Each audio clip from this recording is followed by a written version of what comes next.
Tengo varios amigos que se han comprometido a leer toda la Biblia en un año.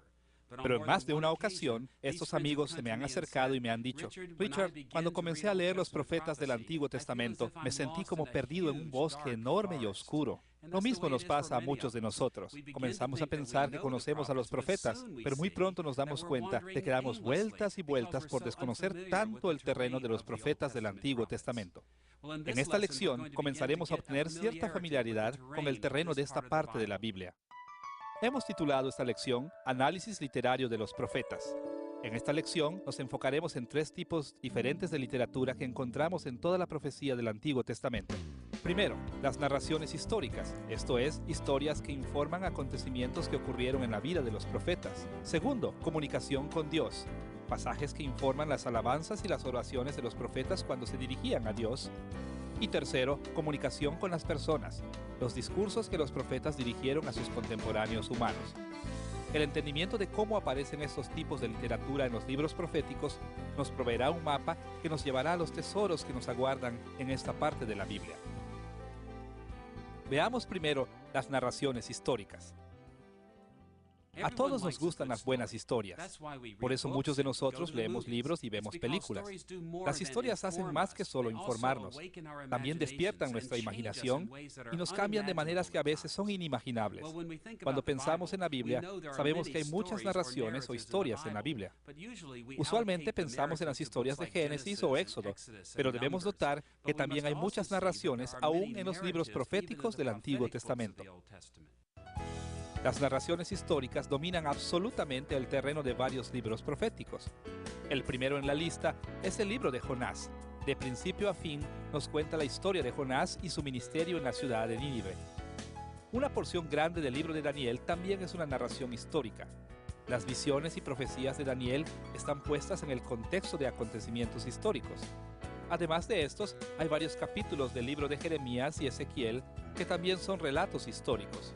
Y en menor medida, aparecen narraciones por aquí y por allá en libros como Oseas, Amós e Isaías. Al estudiar los profetas, debemos estar siempre al tanto de las narraciones históricas. Estas constituyen partes importantes de muchos libros. Exploraremos el papel que cumplen las narraciones históricas en la profecía, enfocándonos en dos aspectos. Primero, los tipos de narraciones que encontramos y segundo, el contenido de estas narraciones. Consideremos primero los tipos de narraciones que encontramos en los libros proféticos. La profecía del Antiguo Testamento presenta dos tipos básicos de narraciones: biografía y autobiografía. Como estos mismos términos indican, las biografías son relatos hechos desde la perspectiva de una tercera persona y autobiografía son relatos hechos en primera persona singular. En algunos casos, aparecen en el mismo libro relatos biográficos y autobiográficos. Por ejemplo, los primeros 6 capítulos de Daniel informan varios acontecimientos de la vida de Daniel desde el punto de vista de una tercera persona. En el capítulo 1 leemos del entrenamiento de Daniel en Babilonia. En el capítulo 2 vemos el sueño de la gran estatua que tuvo Nabucodonosor y la interpretación de Daniel. El capítulo 3 es la historia del famoso horno ardiente. En el capítulo 4 encontramos el sueño del árbol que tuvo Nabucodonosor y la interpretación de Daniel. Luego, el capítulo 5 narra la escritura en la pared que vio Belsasar. El capítulo 6 es el relato de Daniel en el foso de los leones. Todos estos capítulos tienen la forma de una biografía. Son narraciones hechas en tercera persona acerca del profeta del Antiguo Testamento llamado Daniel. Aunque los primeros 6 capítulos son biográficos, los capítulos desde el 7 hasta el 12 toman la forma de una autobiografía. Algunas introducciones cortas comienzan cada sección, pero el terreno es dominado por relatos hechos en primera persona singular. Daniel, con sus propias palabras, relata lo que le ocurrió. El capítulo 7 informa el episodio de Daniel y las 4 bestias. En el capítulo 8, Daniel habla de su visión del carnero y el macho cabrío. El capítulo 9 es el relato autobiográfico de la oración de Daniel para que los exiliados regresaran a la tierra. Los capítulos 10 al 12 son un relato de las visiones de Daniel sobre el futuro del pueblo de Dios. Al estudiar la profecía del Antiguo Testamento, encontraremos muchas biografías y muchas autobiografías, y siempre debemos darnos cuenta de estos géneros cuando los encontremos. Los escritores del Antiguo Testamento escribieron en forma de narración para enseñarnos indirectamente sus lecciones, y si pasamos por alto estos géneros literarios, nos perderemos del mensaje importante que quieren darnos. Ya que hemos visto que las narraciones históricas son una parte vital de los libros proféticos, estamos ahora en la posición para hacernos otra pregunta. ¿Cuál fue el contenido básico de estos registros históricos? A través de todos los profetas, podemos notar que las narraciones se enfocan en 4 direcciones básicas. Primero, el llamado del profeta. Segundo, acciones simbólicas. Tercero, informe de visiones. Y cuarto, trasfondo histórico. El llamado del profeta es un informe del momento cuando Dios comisiona al profeta para hablar por él. Este tipo de registro aparece en varios pasajes importantes. Por ejemplo, Isaías 6 informa el llamado que Dios hizo a Isaías. Jeremías capítulo 1 narra cómo Dios llama a Jeremías a representar el pacto de Dios. Similarmente, en Ezequiel capítulo 2, vemos que Dios llamó a Ezequiel de una manera muy especial. En cada uno de estos pasajes encontramos historias o narraciones y notamos la humildad del profeta ante Dios y cómo los profetas estaban seguros de que Dios había autorizado su ministerio. Las historias del llamado de los profetas estaban diseñadas para validar o para demostrar que Dios había llamado a los profetas para cumplir su voluntad. Esto era muy importante porque los profetas a veces decían cosas que no eran muy atractivas o fácilmente aceptables. Y siempre debemos recordar que estas historias validaban que Dios había llamado a esos hombres para servirle. Al estar estudiando los profetas, encontraremos cosas que no nos gustan o no queremos aceptar. Pero debemos recordar que los profetas fueron llamados por Dios. Las narraciones históricas de los libros proféticos también se enfocan en las acciones simbólicas de los profetas. Muchas veces Dios llamó a sus emisarios a realizar ciertas acciones que tenían un valor simbólico para sus ministerios. Por ejemplo, en Jeremías capítulo 13 se le dijo al profeta que enterrara un cinto de lino hasta que se pudriera para ilustrar la corrupción de Judá. En el capítulo 19 se le dijo a Jeremías que comprara una vasija de barro y que la quebrara en la presencia de los ancianos como un símbolo de lo que iba a pasar a Judá. En el capítulo 32, Dios le dijo a Jeremías que comprara una heredad y que guardara el título de propiedad como una señal para el pueblo de Dios de que un día Dios los traería de nuevo a la tierra. Estos ejemplos del libro de Jeremías son solo algunos de los muchos ejemplos de acciones simbólicas que se narran en los libros proféticos. Los libros tales como Oseas y Ezequiel están llenos de este tipo de acontecimientos. En el Antiguo Testamento, el pueblo de Dios podía ver con sus ojos lo que Dios estaba haciendo a través de sus profetas. Y cuando leemos estos registros, también nosotros podemos ver con nuestros ojos lo que Dios estaba diciendo a través de los profetas. Además de las narraciones de los llamados de los profetas y las acciones simbólicas, también encontramos un tercer tipo de narración histórica en los libros proféticos: informes de visiones. Los informes de visiones son aquellos pasajes en los que el profeta describe un encuentro visual con Dios. Una serie importante de informes de visiones aparece en Amós capítulo 7, versículos 1 al 9. Este pasaje realmente es el informe de 3 visiones. Primero, en el capítulo 7, versículos 1 al 3, el Señor le muestra a Amós una plaga de langostas que estaba a punto de destruir a Israel del norte. Pero Amós ofreció una respuesta a esta visión. En el capítulo 7, versículo 2 dice: Señor Jehová, perdona ahora. ¿Quién levantará a Jacob porque es pequeño? Amós tenía la preocupación de que ni siquiera un remanente sobreviviría a una plaga tan terrible.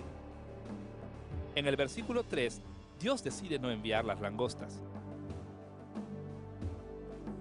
De manera muy parecida, en los versículos del 4 al 6, Dios le permite a Amós ver cómo decretaba un incendio para consumir la tierra de Israel del norte. Amós respondió de nuevo y clamó al Señor en el versículo 5: Señor Jehová, cesa ahora. ¿Quién levantará a Jacob porque es pequeño? Otra vez, en el versículo 6, Dios da marcha atrás. Luego, se informa una tercera visión en Amós capítulo 7, versículos 7 al 9. En esta ocasión, Amós vio a Dios sobre un muro y con una plomada de albañil. Estaba midiendo el muro para ver si estaba torcido y necesitaba ser derrumbado. Esta plomada simbolizaba el hecho de que Dios iba a juzgar a cada individuo dentro del pueblo y destruiría solo a aquellos que se habían rebelado. Amós ya no tuvo nada que decir acerca de esta visión. Él sabía que sería hallado algún hombre justo y sobreviviría. Los libros proféticos están llenos de informes visuales como este. Seguramente recordarán el capítulo 1 de Ezequiel, cuando vio el gran trono y carruaje de Dios. También recordamos las muchas visiones de Daniel el profeta. Los informes de visiones nos hacen ser conscientes del origen divino de la palabra profética. Además de los llamados de los profetas, las acciones simbólicas y los informes de visiones, varios relatos de los libros proféticos simplemente nos proveen de un trasfondo histórico. Estos tipos de narraciones aparecen esparcidas por aquí y por allá en los profetas. Un ejemplo importante de este enfoque en el trasfondo histórico es lo que aparece en Isaías capítulos 7 al 8. Estos capítulos proveen el contexto histórico de la predicción muy conocida de Isaías capítulo 7 versículo 14. En Isaías capítulo 7 versículo 14 leemos estas palabras: He aquí que la Virgen concebirá y dará a luz un hijo y llamará su nombre Emanuel. Muchas veces los cristianos erróneamente no le prestan debida atención a la narración que rodea este versículo, es decir, la narración de los capítulos 7 y 8 de Isaías. Estos capítulos proveen un contexto histórico para la palabra profética de Isaías. En Isaías capítulo 7, versículos 1 al 2, averiguamos que Isaías se dirigía a Acaz cuando éste estaba aterrado por las amenazas de Siria y de Israel del norte. Estas naciones querían que se les uniera en la coalición en contra del imperio de Asiria. Así que en los versículos del 3 al 11, la narración nos indica que Isaías le dio una advertencia a Acaz. La advertencia fue que él no debía temer a ninguna de estas naciones, sino que debía confiar en Jehová, quien lo libertaría. Pero en el versículo 12 vemos que Acaz se rehusó a confiar en Dios, por lo que vemos en los versículos del 13 al 18, que la narración explica cómo Isaías reprendió a Acaz y le anunció que Dios iba a juzgar a Judá a través del imperio asirio. Esta narración histórica fue diseñada para proveer un contexto o trasfondo histórico para las profecías de Isaías en este pasaje. Podemos esperar entender correctamente las predicciones de Isaías si las ponemos dentro del contexto de esta narración histórica. Cuando leemos la profecía del Antiguo Testamento y nos encontramos con una historia, debemos hacernos estas preguntas. ¿Es esta una narración del llamado del profeta? ¿Estamos leyendo un informe de una acción simbólica? ¿Es este un informe de una visión? ¿O simplemente es una narración que nos provee un trasfondo histórico de la profecía? Al hacernos estas preguntas, seremos capaces de entender pasajes que, de otra manera, estarían ocultos para nosotros. Hasta ahora en nuestra lección sobre la literatura profética hemos notado que los profetas incluyeron narraciones históricas en sus libros. Ahora vamos a considerar un segundo tipo de material literario que encontramos en esta parte de la Biblia: la comunicación del profeta con Dios. Los profetas del Antiguo Testamento fueron hombres y mujeres que amaban al Señor, por lo que sus vidas estuvieron llenas de oración. Pero también debemos recordar que ellos amaban sus Biblias y aprendieron a orar en base a sus Biblias. Así es que descubrimos que los profetas del Antiguo Testamento oraban a Dios de la misma manera en la cual los salmistas oraban al Señor. En los libros proféticos podemos encontrar todo el espectro de tipos imaginables de oración. Para decir las cosas de una manera sencilla, vamos a hablar de los extremos del ámbito de oraciones que encontramos en los profetas. Hablaremos primero de las oraciones de lamento y luego de las oraciones de alabanza. Cuando los profetas hablaban con Dios, abrían sus corazones delante de Él a través de todo el ámbito del dolor al gozo. Consideremos primero cómo se expresaban los profetas a Dios a través de oraciones de lamento. Desafortunadamente, muchos cristianos no están familiarizados con el tipo de oración que denominamos lamento. Los lamentos son aquellas oraciones que expresan al Señor decepción, tristeza y confusión. En nuestros días, muchos cristianos piensan que no es apropiado orar de esta manera, pero descubrimos que los profetas del Antiguo Testamento nos dicen que este tipo de oración es parte vital de nuestras vidas con el Señor. Los profetas ofrecen su confusión, su decepción y su tristeza a Dios a través de la oración. Los lamentos aparecen en los profetas. Jeremías, Lamentaciones y Habacuc son conocidos especialmente por sus lamentos extensos. Pero este tipo de oración aparece en muchos libros proféticos. De hecho, el libro de Ageo es el único libro que no tiene ningún pasaje que está relacionado con los lamentos. La frecuencia con la que encontramos lamentos en los profetas nos indica que esta era una parte importante del ministerio profético. Los profetas ofrecían sus preocupaciones al Señor a través de lamentos porque estaban enfrentando uno de los peores momentos de la historia del pueblo de Dios. Para explorar cómo aparecen los lamentos en los libros proféticos, es útil darse cuenta de que los profetas usualmente se lamentaban acerca de dos temas diferentes. Primero, del pecado del pueblo de Dios y segundo, del juicio de Dios por el pecado. Una de las mejores maneras de ilustrar esos dos temas del lamento profético es considerar los lamentos en el libro de Habacuc. Habacuc ministró poco antes y durante la crisis babilónica en Judá. Por esta razón, Habacuc le habló a Dios acerca de dos grandes problemas. Por un lado, en el capítulo 1, versículos 2 al 4, se lamentó por los pecados de Israel y por la manera en la que Israel se había rebelado en contra de Dios. Luego, se lamentó por la dureza del juicio de Dios en la agresión de los babilonios. Debemos comenzar considerando el lamento del profeta por los pecados del pueblo de Dios. En los primeros versículos de su libro, Habacuc reflexiona sobre los pecados del pueblo de Dios y clama a Dios. En Habacuc capítulo 1, versículo 2 leemos: ¿Hasta cuándo, oh Jehová, clamaré y no oirás? ¿Y daré voces a ti a causa de la violencia y no salvarás?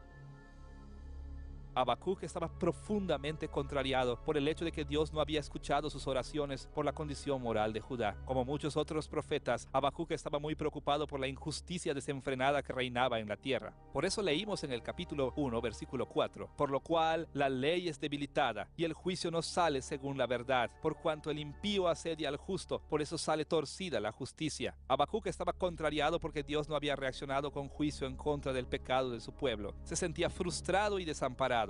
Esta primera oración en Habacuc ilustra cómo los profetas expresaban sus corazones al Señor. Cuando veían el dolor y el sufrimiento del pueblo de Dios, clamaban a Dios y llamaban a los demás a clamar a Dios a través de lamentos. Como hemos visto, Habacuc clamó a Dios para que castigara a la gente de Judá por sus pecados. Y cuando leemos el libro de Habacuc, encontramos que en el capítulo 1, versículos 5 al 11, Dios le responde diciendo que castigaría pronto la maldad de Judá. Como leemos en Habacuc capítulo 1, versículo 6, porque he aquí yo levanto a los caldeos, nación cruel y presurosa, que camina por la anchura de la tierra para poseer las moradas ajenas. Dios prometió que iba a responder a la petición de juicio que hacía el profeta en contra de los practicantes de la injusticia en Judá. Dios cumplió su palabra y envió a los babilonios como un juicio del pacto, quienes subyugaron a Judá y maltrataron al pueblo de Dios. Una vez que Dios ya había actuado en juicio, Habacuc miró la situación de nuevo y expresó un segundo tipo de lamento que es común en los libros proféticos: los lamentos por el juicio de Dios. Escuchemos cómo Habacuc ora por los sufrimientos de Judá. En el capítulo 1, versículo 13 dice: muy limpio eres de ojos para ver el mal, ni puedes ver el agravio. ¿Por qué ves a los menospreciadores y callas cuando destruye el impío al más justo que él? El profeta sabía que el pueblo de Dios había pecado terriblemente, pero ahora se da cuenta que los pecados de los babilonios eran aún mayores. El dolor y el sufrimiento bajo los opresores extranjeros compelió a Habacuc a clamar a Dios con un profundo lamento. En respuesta al clamor del profeta, Dios le dijo a Habacuc en el capítulo 2, versículos 2 al 20, que un día él iba a castigar a los babilonios por su opresión. Por ejemplo, el capítulo 2, versículo 8, dice estas palabras dirigidas a los babilonios: por cuanto tú has despojado a muchas naciones, todos los otros pueblos se despojarán. El lamento de Habacuc por la severidad del juicio de Dios alcanzó el trono celestial y le aseguró que Babilonia sería destruida. A través de todos los profetas encontramos que estos siervos del Señor ofrecían oraciones de lamento para llevar sus cargas ante el Señor. Ocasionalmente encontramos que ofrecían lamentos por las naciones gentiles para asegurarle al pueblo de Israel que sus enemigos serían destruidos, pero usualmente ofrecían estas cargas al Señor para que la gente supiera cuán severos habían sido sus pecados y para hacer un llamado al arrepentimiento. Los lamentos son una de las maneras en las que los profetas se comunicaban con Dios. Ahora debemos considerar el segundo tipo de oración principal que aparece en los profetas: la oración de alabanza a Dios. Tal y como los salmos tienen muchos ejemplos de alabanzas a Dios, los profetas también utilizaron esta forma de expresión para hablar con el Señor. Usualmente ofrecían alabanza a Dios por las grandes bendiciones del pacto. Cuando los profetas veían las cosas buenas que Dios iba a hacer, venían a Él con alabanza. La alabanza a Dios aparece en muchos libros proféticos, pues era un tema muy importante para los profetas. Completemos nuestro estudio de Habacuc considerando la alabanza a Dios que aparece al final de su libro. Como ya hemos visto, la mayor parte del libro trata de los lamentos del profeta y la respuesta de Dios a sus lamentos. Pero el último capítulo del libro gira del lamento a la alabanza. Después de que Dios había prometido que destruiría a los babilonios por su trato severo hacia el pueblo de Dios, Habacuc ofrece al Señor una alabanza maravillosa. ¿Qué tipo de alabanza encontramos en Habacuc? En los profetas encontramos dos temas que están al centro del escenario con respecto a la alabanza a Dios. Cuando el profeta honra al Señor con alabanza, lo alaba por sus juicios y por sus bendiciones. Cuando vemos el tercer capítulo de Habacuc, notamos que él también siguió esta misma pauta. En Habacuc capítulo 3, versículos 9 al 12, el profeta dice: Se descubrió enteramente tu arco, el sol y la luna se pararon en su lugar, a la luz de tus saetas anduvieron, y al resplandor de tu fulgente lanza, con ira hollaste la tierra, con furor trillaste las naciones. Vemos aquí que el profeta honra a Dios con alabanza por su habilidad de hollar a las naciones y de destruirlas en juicio. Este tema de alabanza por el juicio de Dios aparece en muchos lugares en los profetas. Por ejemplo, el profeta Isaías alaba al Señor en el capítulo 40, versículo 22, en esta manera: Él está sentado sobre el círculo de la tierra, cuyos moradores son como langostas. Él extiende los cielos como una cortina, los despliega como una tienda para morar. Él convierte en nada a los poderosos, y a los que gobiernan la tierra hace como cosa vana. Cuando encontramos pasajes que honran a Dios por su juicio, a menudo lo sentimos un poco extraño. Los cristianos hoy día piensan que solo debemos alabar al Señor por sus bendiciones en la tierra, pero la realidad es esta: el mundo persigue al pueblo de Dios, y cuando Dios juzga a aquellos que persiguen a su pueblo, el pueblo de Dios debe alabarlo. Los profetas entendían esto y por eso alababan a Dios por sus juicios. Esta interconexión entre el juicio y la bendición nos lleva al segundo enfoque de la alabanza de los profetas. Los profetas a menudo alababan al Señor no solo por sus juicios, sino también por sus muchas bendiciones para con su pueblo. Por ejemplo, el profeta Habacuc declara explícitamente por qué alaba a Dios por su poder y juicio. En el capítulo 3, versículos 12 al 13 leemos: Con ira hollaste la tierra, con furor trillaste las naciones. Saliste para socorrer a tu pueblo, para socorrer a tu ungido. Habacuc vio que un día Dios iba a juzgar a los impíos, liberaría al pueblo de Israel e iba a restaurar la casa de David. Habacuc vio estas cosas y alabó a Dios por sus bendiciones. De una manera semejante, el profeta Isaías también honra a Dios al citar las palabras de Dios de alabanza a él mismo. En Isaías capítulo 44, versículo 24 aparecen estas palabras: Así dice Jehová tu Redentor, que te formó desde el vientre. Yo, Jehová, que lo hago todo, que extiendo solo los cielos, que extiendo la tierra por mí mismo. Luego en el capítulo 44, versículo 26, el profeta continúa diciendo: Yo, el que despierta la palabra de su siervo y cumple el consejo de sus mensajeros, que dice a Jerusalén serás habitada, y a las ciudades de Judá reconstruidas serán, y sus ruinas reedificaré. El profeta no solo ofrece oraciones de tristeza y lamento, sino también grandes alabanzas a Dios. Cuando los lectores originales leyeron estas palabras, también fueron llevados a alabar a Dios. Cuando escuchamos al profeta hablar de palabras de alabanza al Señor por sus bendiciones y sus juicios, nosotros también debemos unirnos a ellos en la alabanza a Dios. Hasta este punto de la lección, hemos visto que los libros proféticos contienen narraciones históricas y comunicaciones del profeta con Dios. Ahora veremos la tercera categoría principal de literatura que encontramos en los profetas del Antiguo Testamento: la comunicación con las personas. Aunque es importante saber que los profetas incluyeron en sus materiales relatos históricos y oraciones, estos géneros literarios no cumplen el propósito principal por el cual Dios llamó a sus profetas. Dios llamó a sus profetas para que fueran sus emisarios, para hablar a los reyes y a la gente de la comunidad visible del pacto. Por eso, la gran mayoría de sus palabras son mensajes de Dios para la gente. Por eso ahora debemos explorar este tipo de género encontrado en el material profético. Dividiremos en tres partes nuestro examen de la comunicación del profeta con las personas: discursos de juicio, discursos de bendición y discursos mezclados o en el medio de estos dos extremos. Veamos primero algunos de los modos en los que los profetas del Antiguo Testamento anunciaban las palabras de juicio a las personas del pacto. La investigación reciente de los libros proféticos y las comparaciones con la literatura de otras culturas ha revelado que los profetas del Antiguo Testamento usualmente decían sus discursos a las personas en formas típicas o pautas. Estas pautas de discurso son flexibles y pueden ser adaptadas a situaciones diferentes por diferentes personas, pero tres tipos de discursos principales eran usados para anunciar el juicio del pacto de Dios: oráculos de juicio, oráculos de aflicción y litigios.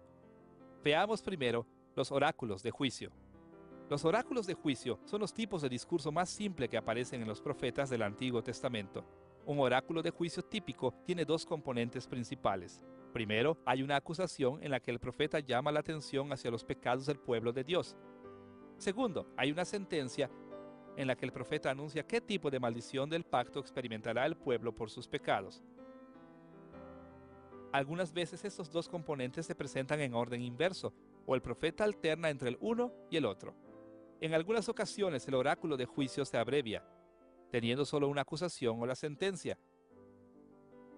Pero la mayoría de las veces, los profetas siguen esta pauta de primero la acusación y luego la sentencia.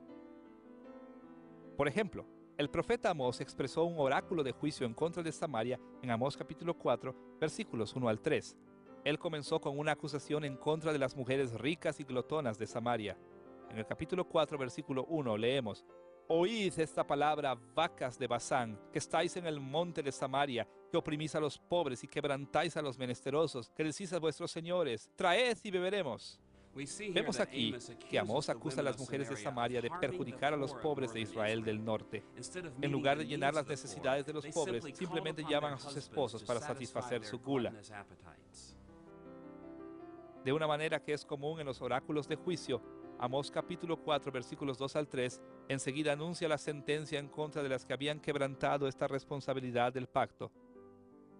Amós dice: Jehová el Señor juró por su santidad: he aquí vienen sobre vosotras días en que os llevarán con ganchos y a vuestros descendientes con anzuelos de pescador.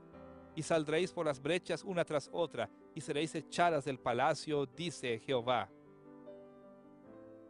En resumen, Amós predijo que Samaria sería destruida y que esas mujeres ricas serían llevadas al cautiverio. Además de los oráculos de juicio, los profetas del Antiguo Testamento a menudo anunciaron las maldiciones del pacto en una pauta conocida con el nombre de oráculos de aflicción. Los oráculos de aflicción eran muy similares a los oráculos de juicio, pues comenzaban con una acusación y luego seguía una sentencia. La diferencia principal que tienen estos oráculos es que inician con una expresión de aflicción que en español se traduce como ¡ay! Un ejemplo de un oráculo de aflicción aparece en Isaías capítulo 5, versículos 8 al 10. Allí el profeta anuncia que la gente ha despojado al pobre al comprar tanta tierra como podían. La expresión ay ocurre en Isaías capítulo 5, versículo 8. Ay de los que juntan casa a casa. Los profetas no solo anunciaban las bendiciones sobre su pueblo, sino que también declaraban que Dios traería el juicio de Dios en contra de su pueblo. Y añaden heredad a heredad hasta ocuparlo todo. ¿Habitaréis vosotros solos en medio de la tierra? Debemos recordar que en los días de Moisés, Dios estableció que cada familia debía tener la seguridad de una heredad permanente.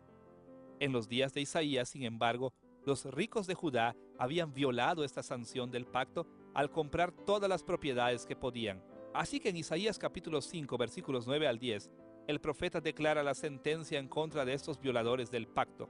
Ha llegado a mis oídos de parte de Jehová de los ejércitos, que las muchas casas han de quedar asoladas, sin morador las grandes y hermosas, y 10 yugadas de viña producirán un bato, y un homer de semilla producirá un efa.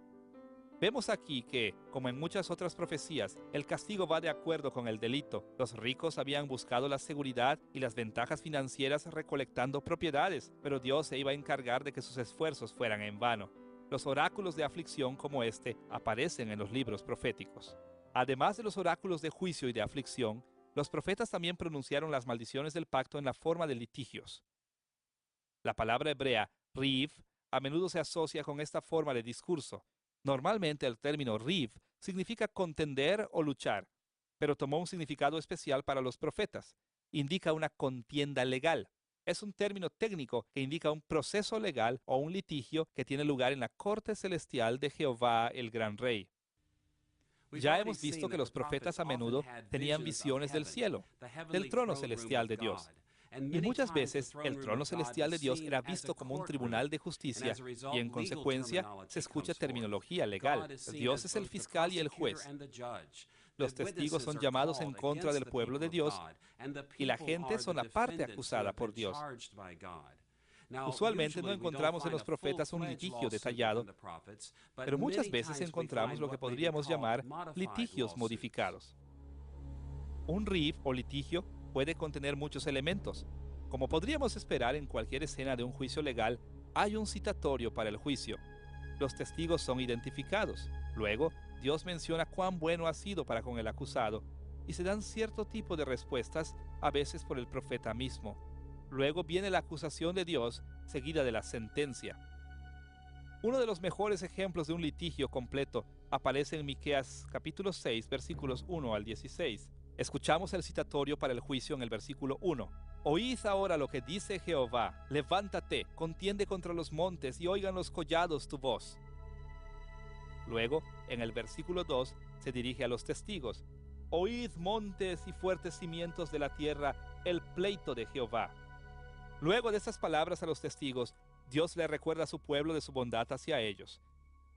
En el versículo 3 leemos estas palabras. Pueblo mío, ¿qué te he hecho? ¿O en qué te he molestado? Responde contra mí.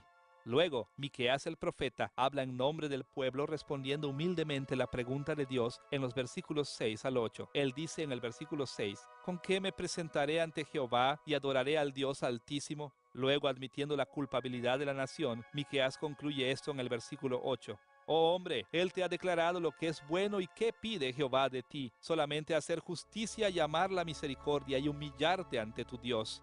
Seguidamente de la respuesta del profeta encontramos acusaciones en los versículos 8 al 12 y la sentencia en los versículos 13 al 16.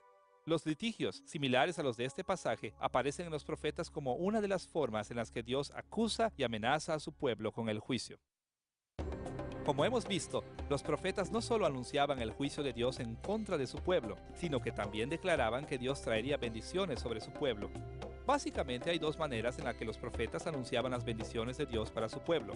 Por un lado, los profetas declaraban el juicio en contra de los enemigos del pueblo de Dios.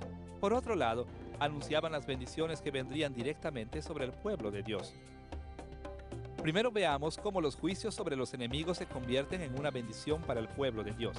A través de toda la historia de Israel, las naciones extranjeras causaban problemas para el pueblo de Dios. Una de las maneras en las que Dios anunciaba grandes regalos y bendiciones para su pueblo era a través de que los profetas declararan juicios en contra de estos enemigos, por lo que encontramos oráculos de juicio, oráculos de aflicción y litigios dirigidos en contra de los pueblos gentiles enemigos.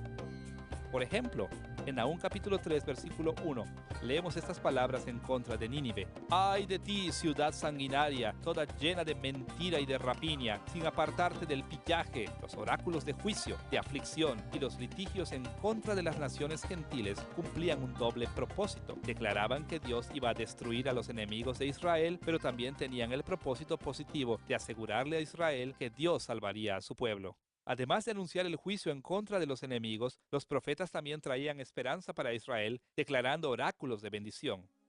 Los anuncios de bendición son muy flexibles en cuanto a su forma y tienen muchas variaciones, pero se repite muchas veces una pauta básica. Primero, aparece una introducción y luego se da la razón de la bendición que se mencionará. Luego, los oráculos amplían en qué consistirá la bendición. Por ejemplo, el profeta Jeremías anunció las bendiciones para los recabitas en el capítulo 35, versículos 18 al 19. Encontramos la introducción en la primera parte del versículo 18. Así ha dicho Jehová de los ejércitos, Dios de Israel. A esta fórmula introductoria le sigue la mención de la razón por la cual Dios dará la bendición a su pueblo. En la segunda parte del versículo 18 leemos: por cuanto obedecisteis al mandamiento de Jonadab vuestro padre, y guardasteis todos sus mandamientos, e hicisteis conforme a todas las cosas que os mandó. En el versículo 19 encontramos el anuncio de la bendición. No faltará de Jonadab, hijo de Recab, un varón que esté en mi presencia todos los días. Otro oráculo de bendición bien conocido aparece en Jeremías capítulo 31, versículos 31 al 34. Primero Dios anuncia la bendición en los versículos 31 al 33. En el versículo 31 leemos: He aquí que vienen días, dice Jehová, en los cuales haré nuevo pacto con la casa de Israel y con la casa de Judá. El profeta anuncia la bendición de un nuevo pacto que vendrá cuando Israel sea restaurado del exilio. Luego en Jeremías capítulo 31, versículo 34, encontramos la razón de esta bendición. Porque perdonaré la maldad de ellos y no me acordaré más de su pecado. La gracia y el perdón de Dios son la base de la promesa del nuevo pacto. Como hemos visto, los profetas tenían discursos típicos que cubrían tanto las bendiciones como las maldiciones de Dios. Pero muchas veces encontramos en los profetas lo que podríamos llamar discursos mezclados. Estos discursos mezclados vienen en muchas formas diferentes, por lo que nosotros solo podemos considerar unos cuantos. Pero lo que debemos recordar es que estos discursos mezclados tenían la potencialidad de referirse a las bendiciones de Dios o a las maldiciones de Dios. Primero, hablemos de los oráculos de juicio y salvación, en los que, en el mismo discurso, se ofrece juicio para algunos y salvación para otros.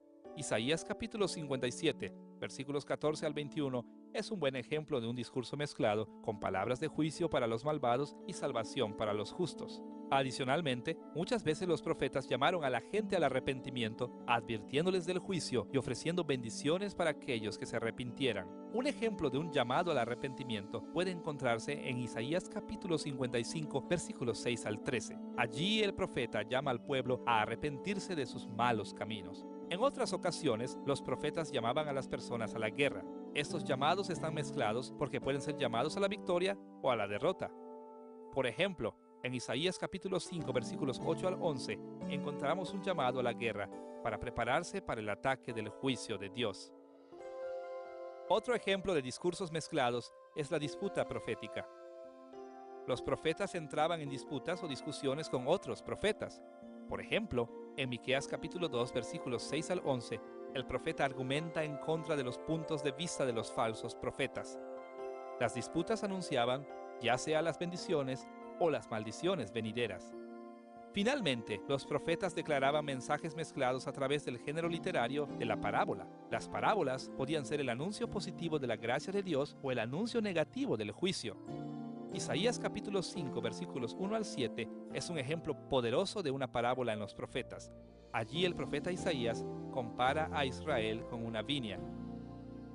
Encontramos en los profetas muchos tipos de oráculos mezclados. Cuando los encontremos, es importante notar que estos discursos pueden ser que estén anunciando las bendiciones del pacto o las maldiciones. Hemos visto que la literatura profética contiene muchos tipos de discursos enunciados por los profetas.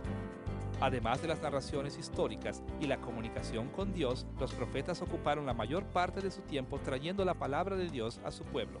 Es difícil imaginar que podemos exagerar lo importante que es familiarizarse con los diversos géneros que aparecen en los libros proféticos. Muchas veces nos sentimos perdidos o confundidos cuando leemos los profetas porque no nos damos cuenta de los diferentes tipos de materiales que encontramos allá. Hemos visto que encontramos en los profetas narraciones de relatos históricos y comunicaciones con Dios, al igual que comunicaciones con las personas. Al leer los libros proféticos, estando conscientes de estas distinciones de género, podemos avanzar en nuestro entendimiento de lo que significaron en su día y lo que significan para nosotros hoy día.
Los discursos que los profetas dirigieron a sus contemporáneos humanos.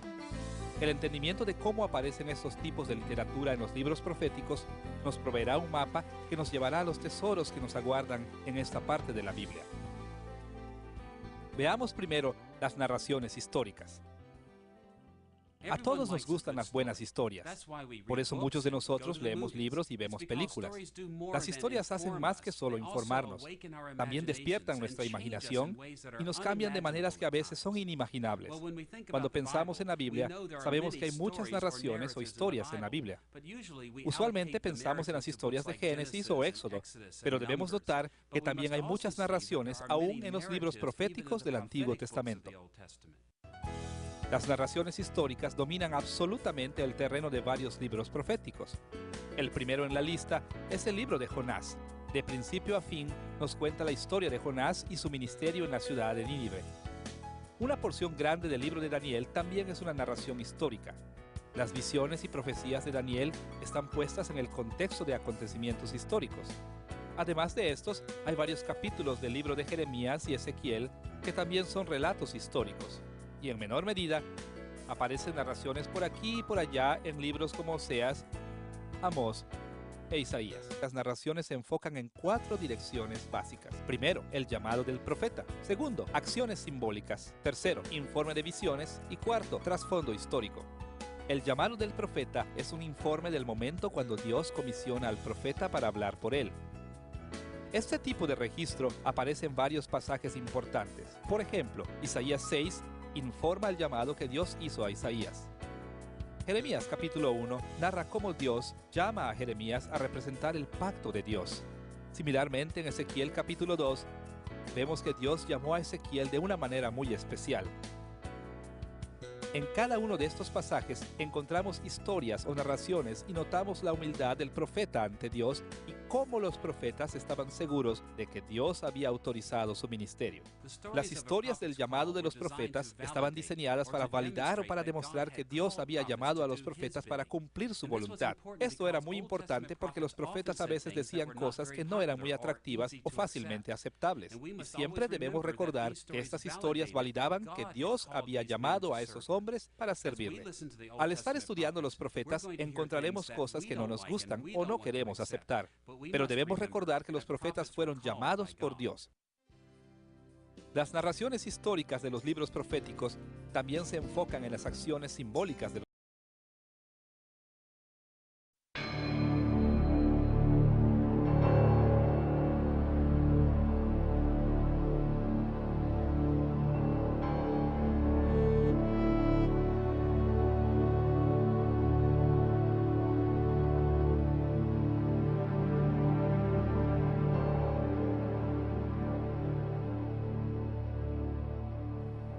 Tengo varios amigos que se han comprometido a leer toda la Biblia en un año. Pero en más de una ocasión, estos amigos se me han acercado y me han dicho, Richard, cuando comencé a leer los profetas del Antiguo Testamento, me sentí como perdido en un bosque enorme y oscuro. Lo mismo nos pasa a muchos de nosotros. Comenzamos a pensar que conocemos a los profetas, pero muy pronto nos damos cuenta de que damos vueltas y vueltas por desconocer tanto el terreno de los profetas del Antiguo Testamento. En esta lección comenzaremos a obtener cierta familiaridad con el terreno de esta parte de la Biblia. Hemos titulado esta lección Análisis literario de los profetas. En esta lección nos enfocaremos en 3 tipos diferentes de literatura que encontramos en toda la profecía del Antiguo Testamento. Primero, las narraciones históricas, esto es, historias que informan acontecimientos que ocurrieron en la vida de los profetas. Segundo, comunicación con Dios, pasajes que informan las alabanzas y las oraciones de los profetas cuando se dirigían a Dios. Y tercero, comunicación con las personas. Al estudiar los profetas, debemos estar siempre al tanto de las narraciones históricas. Estas constituyen partes importantes de muchos libros.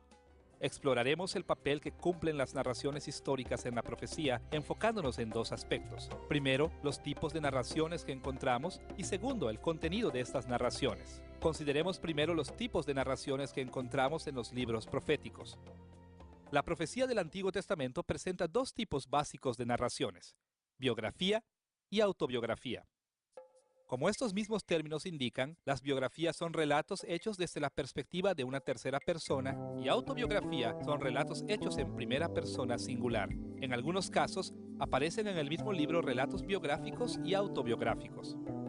Por ejemplo, los primeros 6 capítulos de Daniel informan varios acontecimientos de la vida de Daniel desde el punto de vista de una tercera persona. En el capítulo 1 leemos del entrenamiento de Daniel en Babilonia. En el capítulo 2 vemos el sueño de la gran estatua que tuvo Nabucodonosor y la interpretación de Daniel. El capítulo 3 es la historia del famoso horno ardiente. En el capítulo 4 encontramos el sueño del árbol que tuvo Nabucodonosor y la interpretación de Daniel. Luego, el capítulo 5 narra la escritura en la pared que vio Belsasar. El capítulo 6 es el relato de Daniel en el foso de los leones.